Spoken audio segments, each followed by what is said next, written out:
Et au contraire, il faut essayer que ce spectacle stimule les discussions comme on vient de les avoir, et ne cherche pas à apporter des réponses, parce que sinon, absolument. Il n'y a pas de réponse. C'est mettre en scène des grandes questions qu'il faut réfléchir. Donc là, j'ai tendance à suivre vraiment ton scénario, pourvu que tu ne donnes pas trop d'explications, parce que sinon l'explication tue l'imagination.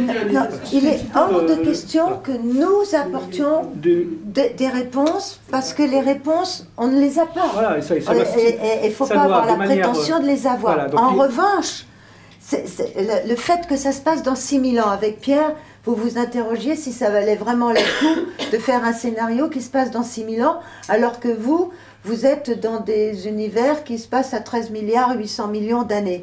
Eh bien justement, moi je veux défendre cet aspect-là, et c'est pour ça que j'ai voulu que ça soit projeté dans... Parce que pour le spectateur, il rentre dans un univers où on leur présente une humanité dans 6000 ans. Ça l'oblige déjà à se poser la question, à réaliser qu'il fait partie d'un mouvement, et d'un mouvement qui change, qui évolue.